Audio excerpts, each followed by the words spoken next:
Hello दोस्तों, कैसे हैं आप लोग। दोस्तों, आज हम आपके साथ डिस्कस करेंगे एक बहुत ही इम्पॉर्टेंट केस लॉ जिसका नाम है Indian express newspaper versus union of India. ये केस जो आया था ये आया था 1985 में। इस केस में जो मेन इम्पॉर्टेंट आर्टिकल्स जो डिस्कस किए गए थे वो थे right to freedom of expression and speech जो आर्टिकल 19 क्लॉज 1 सब क्लॉज ए में है, right to practice any trade और प्रोफेशन जो आर्टिकल 19 क्लॉज 1 सब क्लॉज जी में है, और article 14 equality before law and equal protection of law की इसमें बात करी गई थी। एक्चुअली ये जो आर्टिकल मुख्य रूप से जो ये संबंधित है ये आपके right to freedom of press से रिलेटेड है। तो जब भी कभी right to freedom of press का कभी क्वेश्चन आता है तो आप इस केस को जो है इस पुट अप कर सकते हैं। तो आइए हम लोग बात करते हैं इस केस के बारे में। तो इस केस में जो रिस्पोंडेंट थे और जो पिटिशनर थे उनके बारे में मैं आपको बता देता हूँ। जो पिटिशनर थे वो कंपनीज थी और एम्प्लॉयज़ एंड एम्प्लॉयर्स भी थे, और आपके जो ट्रस्ट हैं जो पब्लिकेशन ऑफ न्यूज़ में इन्वॉल्व रहते थे वो आपके जो है पिटिशनर थे। और जो आपके रिस्पोंडेंट थे वो सेंट्रल गवर्नमेंट थी। सेंट्रल गवर्नमेंट ने, अब वो फैक्ट ऑफ केस की बात करते हैं तो सेंट्रल गवर्नमेंट ने एक नोटिफिकेशन जारी किया था अंडर कस्टम एक्ट 1962। इसके थ्रू उन्होंने एक नोटिफिकेशन जारी किया था और जितने भी न्यूज़पेपर्स हैं उन पे उन्होंने जो है एक तरीके का इम्पोर्ट ड्यूटी इम्पोज कर दी गई थी कि न्यूज़ प्रिंट पे वो लोग इम्पोर्ट ड्यूटी देंगे, जो कि under custom and tariff act 1975 के थ्रू इम्पोर्ट ड्यूटी लगाई थी। और ऑक्सिलरीज ड्यूटी जिसको हम एडिशनल ड्यूटी भी बोलते हैं ये उन्होंने फाइनेंस एक्ट 1981 के थ्रू लगाई थी। तो उन्होंने नोटिफिकेशन किसके थ्रू जारी किया था? कस्टम एक्ट 1962 के थ्रू नोटिफिकेशन जारी करके इम्पोर्ट ड्यूटी और ऑक्सिलरीज ड्यूटी को जितने भी न्यूज़पेपर्स ऑल ओवर इंडिया में थे सब पे उन्होंने इम्पोज कर दिया था। ये एक एडिशनल चार्ज था ऑक्सिलरीज ड्यूटी। अच्छा, इसमें यह था कि इस तरीके के इम्पोर्ट और ऑक्सिलरीज ड्यूटी लगाने से पहले किसी भी तरीके का जो न्यूज़पेपर होते थे वो न्यूज़ प्रिंट के लिए किसी भी तरीके का कोई टैक्स नहीं देते थे। तो वो लोग एक तरीके का एग्जम्पशन अवेल कर रहे थे गवर्नमेंट ऑफ इंडिया के थ्रू। और साथ साथ उन्होंने एक चीज़ और भी की थी गवर्नमेंट ऑफ इंडिया ने कि उन्होंने न्यूज़पेपर्स को उन्होंने क्लासिफाई कर दिया था 3 कैटेगरी में।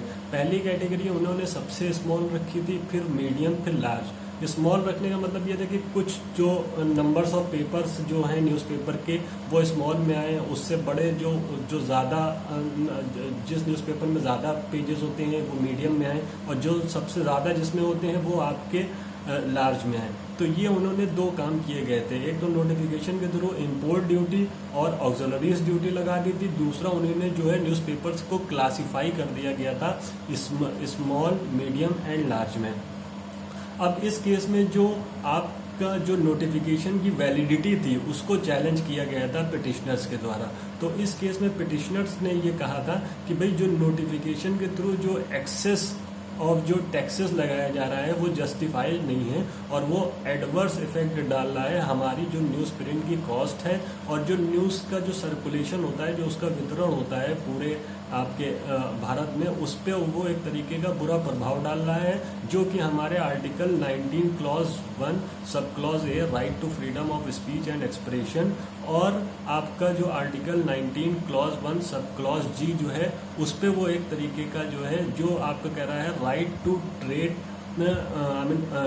Right to perform any trade और ऑक्यूपेशन, इस पे ये एक तरीके का जो है इसको वायलेट कर रहा है। दूसरा जो उन्होंने तर्क ये दिया वो ये दिया कि भाई ठीक है, जो गवर्नमेंट ऑफ इंडिया टैक्स लगा रही है वो बेनिफिट पब्लिक इंटरेस्ट के लिए लगाती है, ठीक है, लेकिन उस समय जिस समय ये नोटिफिकेशन जारी करके टैक्स लगाया गया था उस समय जो फॉरेन एक्सचेंज रिजर्व की जो पोजीशन थी इंडिया में वो बहुत ही मजबूत थी। मतलब यह होता है कि गवर्नमेंट जब टैक्स लगाती है और गवर्नमेंट के पास जब अच्छा रेवेन्यू आता है, फॉरेन एक्सचेंज रिजर्व जब बहुत मजबूत होता है तो इंडिया में फाइनेंस कंडीशन बहुत अच्छी होती है। तो उन्होंने ये तर्क दिया कि जब फाइनेंस कंडीशन इतनी अच्छी थी भारत सरकार की तो उस वक्त इस तरीके का टैक्स लगाना एक रीजनेबल नहीं था, और ये गवर्नमेंट ऑफ इंडिया की तरफ से आर्बिट्रेरी एक्ट किया गया है, और ये article 14 equality before law equal protection of law का वायलेशन करता है। दूसरा उन्होंने तर्क जो दिया था वो उन्होंने ये दिया था।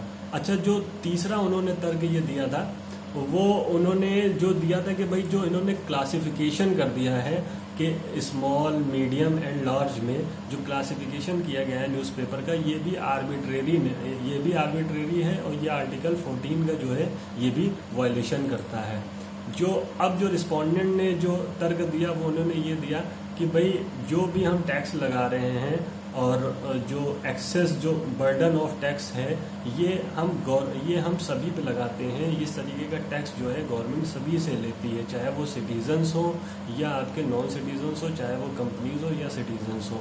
अच्छा, न्यूज़पेपर्स को इस तरीके का एग्जम्पशन मिल रहा था, लेकिन न्यूज़पेपर्स पे मैंने ये टैक्स लगाया है तो उनके साथ किसी भी तरीके का कोई मतलब आर्टिकल 14 का वायलेशन नहीं किया गया है, किसी भी तरीके का कोई डिस्क्रिमिनेटरी एक्ट नहीं किया गया है। और उनको जो पहले जो उनको एग्जम्पशन मिलती थी, जो वो किसी भी तरीके की कोई ड्यूटी नहीं पे करते थे, अब वो उनको ड्यूटी पे करना पड़ेगी और किसी भी तरीके का ये जो है वायलेशन नहीं किया गया है। अच्छा, अब जो इन्होंने जो गवर्नमेंट ऑफ इंडिया ने जो डिसीज़न इस पे दिया वो एक बहुत ही महत्वपूर्ण डिसीजन था। गवर्नमेंट ऑफ इंडिया ने कहा कि भाई ठीक है, जो सेंट्रल गवर्नमेंट है वो एम्पावर है किसी भी इंस्टीट्यूट के अंदर कि वो जो है टैक्स वसूल कर सकती है, ऑल ओवर इंडिया में पब्लिक के ऊपर टैक्स लगा सकती है और कंपनीज के ऊपर भी टैक्स लगा सकती है। लेकिन ये जो न्यूज़पेपर पब्लिकेशन है ये भी एक तरीके की इंडस्ट्री है और ये न्यूज़पेपर पब्लिकेशन भी वही सारे बेनिफिट्स और वही सारी सर्विसेज अवेल कर रहे हैं गवर्नमेंट ऑफ इंडिया से जो अन्य जो साधारण इंडस्ट्री हैं वो अवेल कर रही हैं। तो इनको भी एग्जम्पशन दिए जाने की कोई ज़रूरत नहीं है और ये भी जो है और ये भी जो है इन पे भी समान रूप से उसी रूप से टैक्स लगाना चाहिए जिस तरीके से दूसरी इंडस्ट्रीज टैक्स का पेमेंट कर रही हैं। तो सुप्रीम कोर्ट का एक डिसीजन ये था कि ये भी जो है एक दूसरी इंडस्ट्रीज की तरह ही एक तरीके की इंडस्ट्री है और जब ये सरकार की तरफ से सारी चीज़ों को अवेल कर रही हैं तो इन पे क्यों ना टैक्स लगाया जाए, और उन्होंने इस टैक्स लगाने को जस्टिफाइड कराया। दूसरी चीज़ उन्होंने ये कही, जो क्लासिफिकेशन को लेकर जो चैलेंज किया गया था वो इन्होंने ये कहा जो स्मॉल, मीडियम एंड लार्ज में जो क्लासिफिकेशन किया गया है वो आर्बिट्रेरी नहीं है और वो क्लासिफिकेशन जो टैक्स के हिसाब से किया गया है और उसका कुछ ना कुछ लिंक है हमारे जो इकोनॉमिक स्ट्रक्चर है उसका लिंक है हमारे टैक्स लगाने से। तो वो जो क्लासिफिकेशन किया गया है वो आर्बिट्रेरी नहीं है, आर्टिकल 14 का वायलेशन नहीं करता है। अच्छा, अब जो गवर्नमेंट ऑफ इंडिया ने जो इस पे जो फाइनल जजमेंट दिया था वो ये दिया कि इन्होंने जो है जो रिट याचिका दाखिल की गई थी पिटिशनर्स के थ्रू वो इन्होंने जो है रिजेक्ट कर दी और उन्होंने कहा कि जो पिटिशनर हैं वो किसी भी तरीके का जो एक्सेसिव नेचर ऑफ टैक्स है उसको वो साबित नहीं कर पाए हैं। वो ये नहीं साबित कर पाए कि गवर्नमेंट ऑफ इंडिया की तरफ से जो ड्यूटी इम्पोज की गई थी, इम्पोर्ट ड्यूटी और ऑक्सिलरीज ड्यूटी, वो एक्सेसिव नेचर की है, तो वो साबित नहीं कर पाए। इसलिए इस नोटिफिकेशन को जो है हम अपहेल्ड करते हैं और उन्होंने जो है उसकी पिटीशन याचिका को खारिज कर दिया। साबित इसलिए नहीं कर पाए क्योंकि वो पहले एग्जम्पशन लेते थे, उन पे किसी तरीके का टैक्स नहीं था, अब उन पे टैक्स हो गया। और दूसरी चीज़ ये थी कि जो और इंडस्ट्रीज़ हैं उनको किसी भी तरीके का एग्जम्पशन नहीं मिला था और वो इसी तरीके से टैक्स देती थी।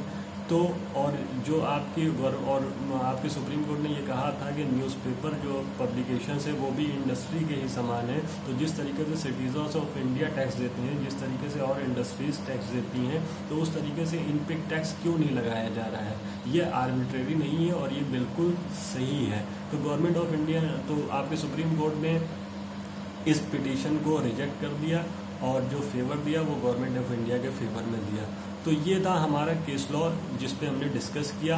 उम्मीद है कि आपको कुछ बेहतर लगा होगा।